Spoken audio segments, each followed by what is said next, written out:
Channel के सभी दर्शकों को नमस्कार, जय श्री कृष्णा, प्रणाम। जन्म कुंडली की 2 श्रृंखलाएं मैंने आप लोगों के सामने रखी हुई हैं। उसमें कुछ लोगों को सकारात्मकता, कुछ लोगों को फलादेश में नकारात्मकता लगती है, परंतु यह दोनों बातें संभव हैं क्योंकि जन्म कुंडली में जब हमारा समय निर्धारित न हो परिपक्व रूप से, तारीख, सन, महीना, समय और स्थान, ये चारों चीजों का समन्वयीकरण होना जरूरी है। अच्छा, फिर जब जन्म कुंडली में ग्रहों पर ही हम फलादेश कर रहे हैं तो आवश्यक नहीं है कि समस्त फलादेश सटीक बैठे, परंतु इससे आपको कुछ प्रतिशत, 80%, 90%, 50% कैसा फलादेश मिल रहा है, हमें सिर्फ आपसे ये जानना है। और ये जानने का मेरा मंतव्य मैं आगे बताऊंगा आप लोगों को कि क्या है। मेरा मंतव्य है कि यदि मेरा आंकलन अच्छा है तो आपके लिए उपाय भी अच्छे करके दूंगा, इसलिए मैं ये वीडियो आपको बना करके दे रहा हूं। जन्म कुंडली में इससे पूर्व मेरी और एक श्रृंखला है जिसमें मैंने प्रत्येक राशि के, लग्न के ऊपर प्रत्येक ग्रहों का जो क्रम है बना करके देना प्रारंभ किया है। दूसरा क्रम है, श्रृंखला है, बिना किसी राशि के केवल ग्रहों का एक अनुक्रम है। इन दोनों विषयों को भली भांति देखना जरूर चाहिए। तो इससे पूर्व हमने लग्न से लेकर के पंचम स्थान तक प्रत्येक ग्रहों के ऊपर चर्चा की है। आज के इस वीडियो में हम आपके साथ जो चर्चा दे रहे हैं वो है छठा घर। छठा घर, इससे जातक के जीवन में जब कोई भी ग्रह, एनीवे 9 ग्रहों की चर्चा हम करेंगे, बैठेगा तो क्या प्रतिफल देगा, जिसमें किसी भी तरह का कोई राशि सम्मिलित नहीं है, कोई दृष्टि सम्मिलित नहीं है, केवल ग्रहों का अनुपात है। छठा घर है किस लिए, पहले यह भी हमें जानना जरूरी होता है। छठा घर मां के घर से तीसरा घर है। तीसरा घर छोटे भाई बहनों का होता है, अर्थात मां के छोटे भाई बहन, अर्थात अपने मामा और मौसी का है। वहीं 12वें घर से छठा घर चाची, 12वें घर से 7वां घर छठा पड़ता है, वहां पर चाचा की पत्नी चाची, ठीक है। और छठे घर से 12वां घर मामा की पत्नी मामी और मौसी के पति मौसा इत्यादि का भी होता है। एक एक कुंडी कहीं ना कहीं प्रत्येक घर की अड़ी हुई है और हर एक संबंध को ध्यानपूर्वक समझेंगे। प्रत्येक संबंध को समझना जरूरी है। छठा घर छोटी मौसी, छोटे मामा का है, शत्रु का है, रोग का है और ऋण का है। कर्ज बढ़ना, घटना, शत्रु बढ़ना, घटना यहां से देखा जाता है। समझ में आ गई बात। अब छठे घर में जन्म कुंडली के अंतर्गत यदि सूर्य बैठे हो, ठीक है, और सूर्य छठे घर में बैठ के जातक के जीवन में क्या प्रभाव डालेंगे, छोटी सी बात। लग्न का कारक सूर्य है, 10वें घर का कारक भी सूर्य है। कर्म, व्यापार, पिता, 10वां घर जो लग्न है वो जातक के तेज, ओज और सौंदर्य का है।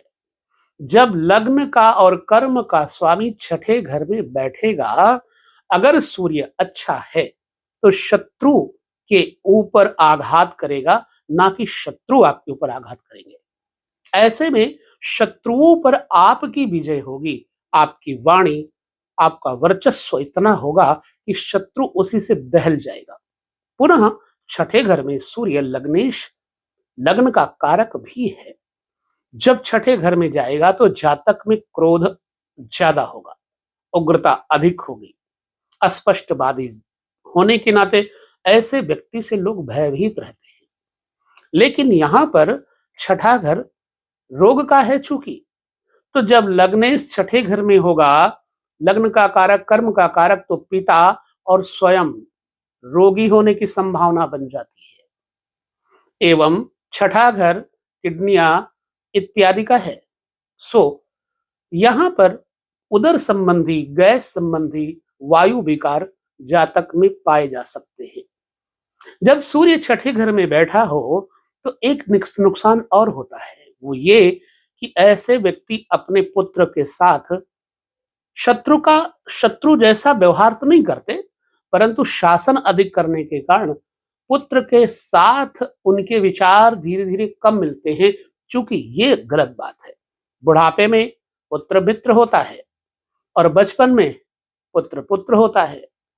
छोटे बच्चे को वात्सल्य स्नेह की धारा के साथ साथ जब बड़ा हो तो उसको अपना मित्र भी समझना चाहिए। इसलिए छठे घर में जब सूर्य बैठेंगे तो पुत्र के साथ अनबन जैसी स्थिति बन जाती है। नेत्र विकार, वायु विकार इत्यादि संभव है। ये हो गई बात सूर्य की। अब हम दूसरे ग्रह चंद्रमा को देखते हैं छठे घर में। यदि चंद्रमा छठे घर में बैठेगा तो जातक का, चूंकि मातृपक्ष चंद्रमा चतुर्थ भाव का कारक है। चतुर्थ भाव किस किस का द्योतक है? सुख का द्योतक है, वाहन का द्योतक है, मकान का द्योतक है, नदियों का द्योतक है और पब्लिक का द्योतक है, जनसत्ता का द्योतक है। जब चतुर्थेश छठे घर में बैठेगा तो ऐसे व्यक्तियों का नाजायज ही समाज के साथ विद्वेष होने का भय रहता है, विरोधाभास होने का भय रहता है, मां के साथ आपसी मतभेद होने का बिल्कुल पूरा भय रहता है। भय रहता है ननिहाल पक्ष के उन रिश्तों से जिनसे मिठास होनी चाहिए, उन्हीं रिश्तों में कड़वाहट पैदा हो जाती है। छठे घर में चंद्रमा शुभ फल नहीं देगा। अब छठे घर में चंद्रमा जब होगा तो वाहन टकराने की स्थिति, मकान के कारण चाचा चाची इत्यादि से, पट्टीदारों से विरोध रहेगा। पुनः जातक का मन उद्विग्न रहेगा। जातक बोलना कुछ चाहेगा लेकिन इसके मुख से निकलेगा कुछ। छठा घर पत्नी के घर से 12वां घर माना जाता है। जब छठे घर पत्नी के 12वें घर से चंद्रमा वहां पर बैठा होगा तो पत्नी के ऊपर ऐसे लोगों का शक चरित्र को लेकर के प्रायः बना रहता है। पत्नी के ऊपर शक करने के कारण, बेशक पत्नी गलत नहीं है, चरित्र गलत नहीं है, लेकिन आपका शक इतना गहरा हो जाता है कि पत्नी के साथ आपसी मतभेद, विरोध होने लगते हैं। तो पत्नी, मामा, मौसी, चाचा, चाची और घर, मकान, जायदाद से एक प्रकार की दुश्मनी बन जाती है। जब छठे घर में चंद्रमा बैठे होंगे तो आपको उपाय क्या करना चाहिए, इस विषय को लेकर के हम पुनः और क्रम में चलेंगे, क्योंकि अभी हम आपको केवल फलादेश की चर्चा दे रहे हैं। छठे घर में मंगल का क्या प्रभाव होगा? मंगल छठे घर में जातक के ऊपर क्या असर करेगा? यहां पर मंगल प्रबल होगा, शत्रु के ऊपर भारी होगा, क्योंकि मंगल धैर्य है, साहस है। एक नुकसान होगा, छोटे भाई के साथ मतभेद होगा, छोटे भाई से प्रायः अनबन लगी रहेगी। साहस छोटा भाई है, यदि छोटे भाई के साथ आप जुड़कर रहते हैं तो आपका साहस बढ़ना चाहिए, ना कि घटना चाहिए। इसलिए मैं ये कहूंगा कि अपने छोटे भाई पर विशेष स्नेह रखें, छोटी बहन पर विशेष स्नेह रखें, ताकि आपका सौहार्द सुख बना रहे। तृतीय का कारक मंगल, दशम का कारक मंगल जब यहां बैठेगा तो व्यापार, कारोबार इत्यादि बढ़िया होगा, लेकिन पुलिस केस इत्यादि जरूर बनेंगे, क्योंकि मंगल पुलिस केस जैसी स्थिति में अगर किसी विशेष ग्रह से दृष्ट होगा तो आपको पराजित कर सकता है। इसलिए यहाँ मंगल बैठ करके मंदाग्नि भी उत्पन्न करता है। यदि आपका मंगल कमजोर हुआ तो आपके पेट में मंद अग्नि होगी, जिससे आप पेट के रोगी होंगे, सिर पीड़ा होगी, पित्त विकार होंगे, सिर दर्द होगा, केस कम हो जाएंगे। और अपने कुटुंबियों के साथ, चूंकि छठे घर में बैठा हुआ मंगल लग्न को भी देखेगा, 12वें घर को भी देखेगा और भाग्य को भी देखेगा, चतुर्थ, सप्तम और अष्टम। तो जिन जिन घरों को देखेगा उन उन घरों को ये प्रभावित करेगा। जैसे चतुर्थ घर से, चतुर्थ दृष्टि से भाग्य भाव को देखेगा। इसमें कोई दो राय नहीं है कि आप बड़े मेहनती हैं, परंतु पिता की इज्जत करना सीखें।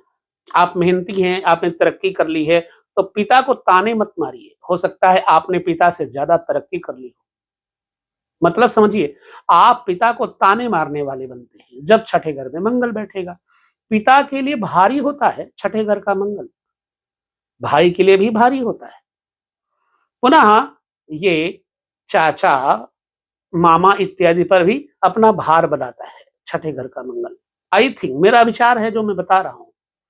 और पुनः छठे घर में बैठ करके मंगल जब लग्न को देखेगा तो अभिमान बढ़ाएगा, क्रूरता बढ़ाएगा, दुस्साहस बढ़ाएगा, चोरी डाके जैसी कलंक स्थिति पैदा कर देगा मंगल। तो यदि छठे घर में मंगल बैठे हैं तो यहाँ पर आपको इस प्रकार से कुप्रभावित कर सकते हैं।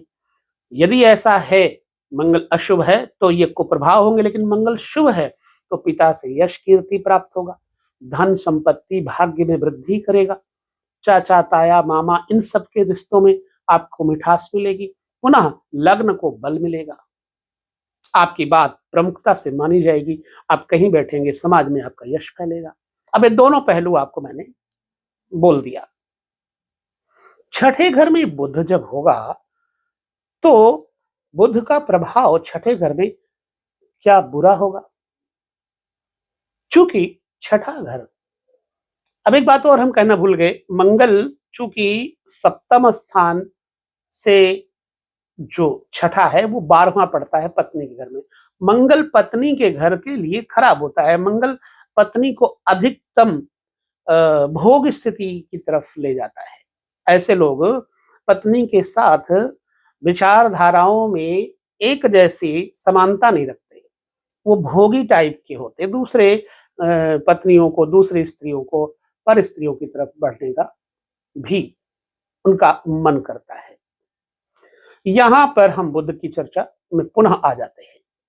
छठे घर में बुध बैठा वाणी का वर्चस्व बुरा कर देगा, स्मरण शक्ति विनष्ट कर देगा, कहना कुछ होगा कहेंगे कुछ, स्वभाव में जिद और क्रोध, भूलने की आदत, पढ़ाई में अंकों में प्रॉब्लम, परंतु संगीत में रुचि जरूर देगा। बुध छठे घर में बैठा होगा तो जातक की मौसी होंगी, जातक की मौसियों के साथ जातक को सदैव संबंध बढ़िया रखने चाहिए और मौसी से कोई भी वस्तु मिले उसे संभाल के रखना चाहिए, छोटे मामा और मौसी से, ताकि ऐसे जातकों का बुध प्रबल हो सके। जब छठे घर में बुध बैठा होगा तो वाणी पे कंट्रोल करने के लिए इलायची इत्यादि का सेवन जरूर करना चाहिए। ये मैं वैसे ही आपको बता देता हूं।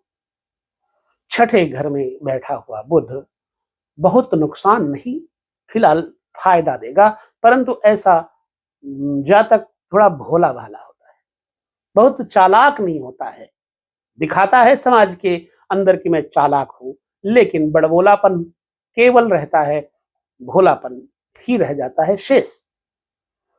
देवगुरु बृहस्पति जब छठे घर में बैठेंगे, मैं बिना किसी अंक को लेकर के बता रहा हूं, माफ करिएगा, हो सकता है कि आपको लगता है कि मेरे ऊपर फलादेश थोप रहे हैं, नहीं, सिर्फ मैं अपनी आपको कला का प्रदर्शन या भगवती सरस्वती की कृपा का प्रदर्शन कर रहा हूं, यूं लगता होगा, परंतु मेरा कोई ऐसा आशय भी नहीं है कि मैं प्रदर्शन करूं। मैं सिर्फ अपनी बात कहने का हक रखता हूं, वो मैं कर रहा हूं। संभव है कि आप उससे सहमत ना हो। जब छठे घर में देवगुरु बृहस्पति बैठेंगे तो गुरु और ब्राह्मणों का विरोधी होता है ऐसा व्यक्ति, मैंने प्रायः देखा है, और इसको साधु सन्यासियों की अवहेलना करने में बड़ा मजा आता है। यदि अशुभ है तो यहां से बैठ करके बृहस्पति पिता के घर को देखेंगे तो ऐसे में जातक के पिता जो हैं, व्यापार जो है सोना चांदी,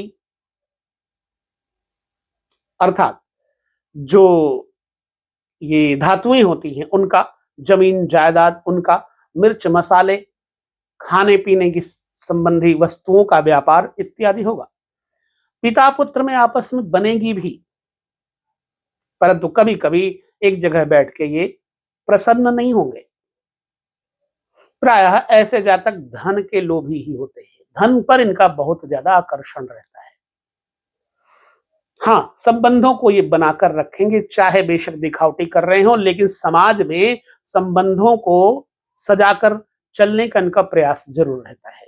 पुनः अपने कुटुंबी जनों के लिए जान लड़ा देते हैं, भाई बंधु कुटुंब परिवार इनके लिए जान लड़ा देते हैं। ऐसे व्यक्ति की पत्नी धर्मनिष्ठ होती है और बहुत ज्यादा भोगी नहीं होती है, उसके अंदर योग्यता होती है, धर्मिष्ठता होती है। ऐसे लोगों की स्त्री अच्छी होती है, परंतु प्रायः ये स्त्रियों का आदर नहीं कर पाते हैं। देवगुरु बृहस्पति चूंकि पंचम, नवम, दसम, एकादश इत्यादि के कारक है, द्वितीय घर के भी कारक है, तो छठे घर में जब बैठेंगे तो द्वितीय घर को प्रभावित करेंगे, पंचम घर को, संतान के घर को प्रभावित करेंगे, भाग्य भाव को प्रभावित करेंगे, आमदनी के भाव को भी प्रभावित करेंगे आई थिंक, परंतु धन नहीं कम होगा। जब इनको गुरु और ब्राह्मण तथा संतों का श्राप लगता है तब ये निर्धन हो जाते हैं। लिहाजा इनको बृहस्पतिवार के दिन खास तौर से उन वस्तुओं का परहेज करना चाहिए जो बृहस्पतिवार को प्रयोग नहीं की जाती है। केस धोना ठीक है, साबुन न लगाएं। वस्त्र धोना ठीक है, साबुन न लगाएं, तेल न लगाएं। जो भी बृहस्पतिवार को परहेज किया जाता है वो करे तो इनके पास धन संपत्ति ठीक रहती है। अब एक ऐसे ग्रह जो शुक्राचार्य है, शुक्रदेव, ये शुक्र भोग भूमि को दर्शाते हैं जीवन में, त्वचा इत्यादि, सौंदर्य इत्यादि, सौंदर्य सामग्री, प्रसाधनों का साधन, घर के सुख सुविधाओं का जो मूल स्रोत है वो शुक्र से देखा जाता है। वीर्य, धातु इत्यादि।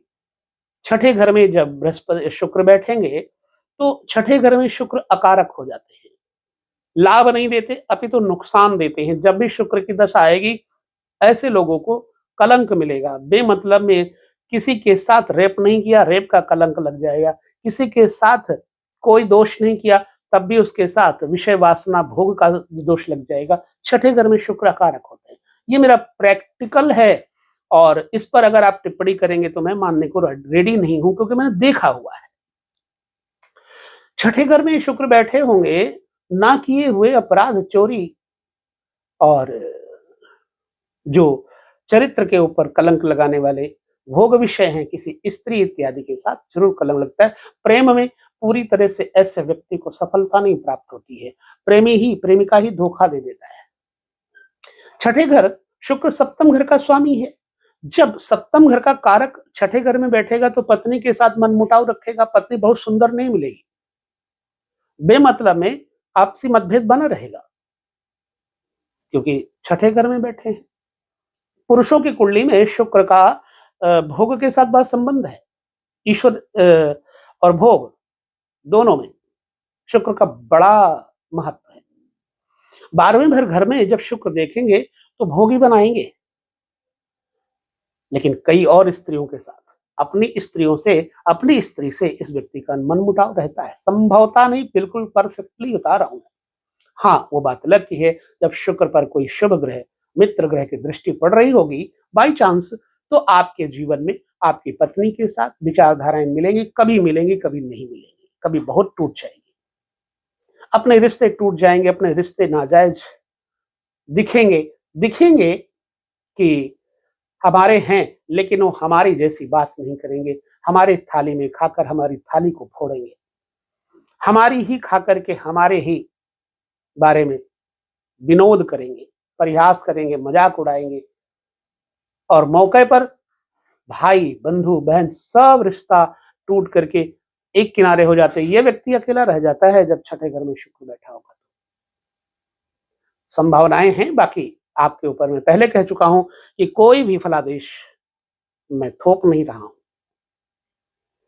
अब हो सकता है आपको कटु लग रहा हो, परंतु मुझे कोई चिंता नहीं है, मैं बोलने का अधिकार रखता हूं। छठे घर में शनि देव बैठेंगे तो शनि छठे घर में शत्रु पर बड़ा जबरदस्त पराक्रम रखेंगे। ऐसे व्यक्ति के शत्रु दबे रहते हैं। हाँ, इस व्यक्ति को चोरी इत्यादि की आदत कभी कभी पड़ जाती है। इस व्यक्ति में बचपन में चोरी करने की आदतें बुरी बनती हैं। ये व्यक्ति घर को सजाने की नहीं, लापरवाह, जो चीजें जहां पड़ी हैं वहीं पड़ी रहेंगी। शनि अष्टम के कारक है, छठे घर के भी कारक है, द्वादश के भी कारक है। तो जो चीजें जहां पड़ी हैं वो वहीं पड़ी रहेंगी। एक प्रकार से ये लापरवाह व्यक्ति होते हैं, चीजों की इज्जत तो नहीं कर पाते।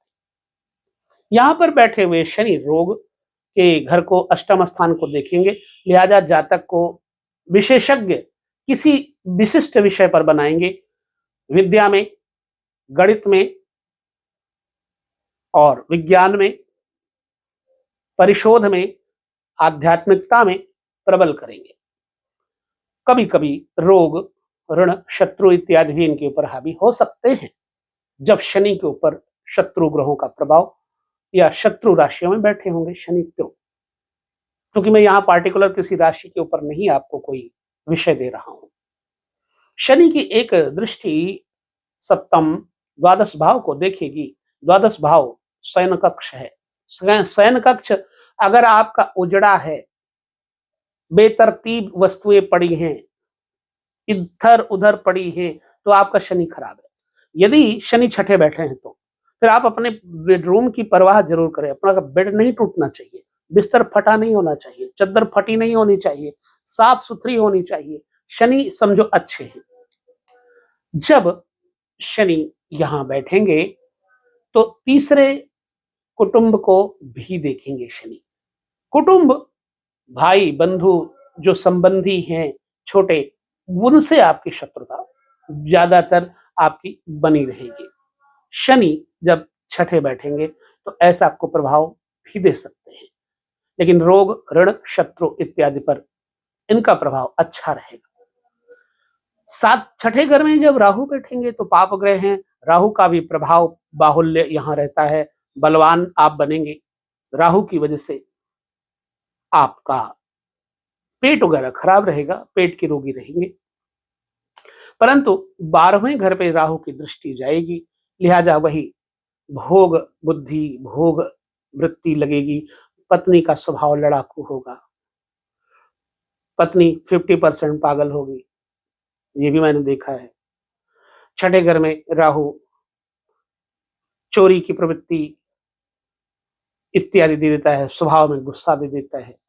पैर की हड्डी, गले की हड्डी, रीढ़ की हड्डी इत्यादि में दर्द दे सकता है, सिर पीड़ा दे सकता है, गैस पीड़ा दे सकता है। पुनः कुटुंब के साथ अनबन दे सकता है राहु जब छठे बैठा होगा तो, क्योंकि राहु की दृष्टि पंचम, पिता के घर को, व्यवसाय को भी प्रभावित करती है और आपके सुख भाव, द्वादश भाव, व्यय भाव को भी प्रभावित कर सकती है। जितना पैसा आप बचाना चाहेंगे उतना ही आपका पैसा खर्च हो जाएगा, बचा नहीं पाएंगे। पैसा बचाने की बड़ी कोशिश करता है ऐसे व्यक्ति, अपने शौक में, अपने श्रृंगार पे, अपने भोग पे खर्चा करेगा, लेकिन परिवार इत्यादि पर बहुत कम खर्च कर पाता है ऐसा व्यक्ति। जितना बचाएगा उतना व्यय हो जाएगा। यहां पर केतु जब बैठेगा, केतु यहां बड़ा लाभ अच्छा नहीं देगा। अब बोलेंगे कौन सा ग्रह अच्छा लाभ देगा? जो अच्छे लाभ देने वाले ग्रह मैंने चर्चा कर दी है, ध्यानपूर्वक पूरी वीडियो को देखिएगा। छठे घर में बैठ करके केतु की पंचम दृष्टि पिता को, पिता के आयु को नष्ट करेगी, पिता के व्यापार को नष्ट करेगी, आपके व्यापार को नष्ट करेगी, पीठ की रीढ़ में तकलीफ पैदा होगी, पैर में चोट चपेट, क्रैक्स वगैरह होने का भय बना रहेगा। पुनः अपने छत को साफ सुथरा रखें, कभी भी छत गंदी ना होने पाए जिसका छठे घर केतु बैठा हुआ हो। नहीं तो आपका जो ब्रह्म स्थान है जितना पवित्र होगा उतना जीवन ठीक होगा, जितना छत वगैरह गंदी होगी, ब्रह्म स्थान गंदा होगा, उतना ही आपका जीवन गंदा होगा, आप अंधेरे में रहेंगे। ऐसे लोगों को खासतौर से खुली जगहों पर भ्रमण करना बहुत जरूरी होता है। केतु छठे घर में बैठेगा तो मामा, चाचा, मामी, जहां जहां इन रिश्तों को देखेगा उनसे अनबन करवाएगा किसी भी कारणवश। पुनः मैं कहूंगा केतु छठे घर में चरित्र के ऊपर कलंक लगाएगा। पत्नी का स्वभाव कड़वा, मुख रोगी और बड़बोलापन, चिड़चिड़ापन वाला होगा। पत्नी का सर दर्द इत्यादि करेगा। जीवन साथी, आप अगर पुरुष हैं तो स्त्री हैं तो आपके पति। कुटुंब के साथ अनबन इत्यादि की स्थिति पैदा होती है, परंतु ऐसा व्यक्ति अंततः किसी साधु पुरुष सत्पुरुष के संत संग में रह करके जीवन में पूरा परिवर्तन कर लेता है, अंततः साधु भी बन जाता है। इस प्रकार से मेरा जो अनुभव रहा छठे घर को लेकर के, वो मैंने आपके साथ बांटा। आप लोग कहते होंगे कि ये सब सारी चर्चाएं जरूरी है। जिन लोगों को ज्योतिष से संबंधित विषय जानने हो इस चैनल पर जरूर देखें। एक और चैनल है जो आध्यात्मिक चैनल है, जिस पर मैं विचारधाराएं प्रयुक्त करता हूं। जो लोग हमारे सत्संग और उस आध्यात्मिक जीवन को देखना चाहें, जानना चाहें, वो उस चैनल पे जरूर जाएं। मैं बोलूंगा कि इसमें आपको वो दे दिया जाए, लिंक दे दिया जाए उस चैनल का, धर्म बट नामक चैनल।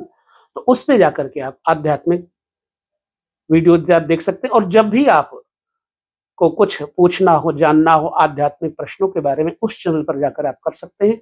मैं आपके प्रश्न का उत्तर दूंगा, पर ज्योतिष से संबंधित उसमें कोई चर्चा नहीं होती। इस वीडियो में बहुत सारी बातें मैंने कर ली आपके साथ, तो अब हम चलते हैं, चर्चा यहीं विराम देंगे। अगले वीडियो में पुनः आपके साथ चर्चा करेंगे। तब तक नमस्कार, जय श्री कृष्ण, प्रणाम।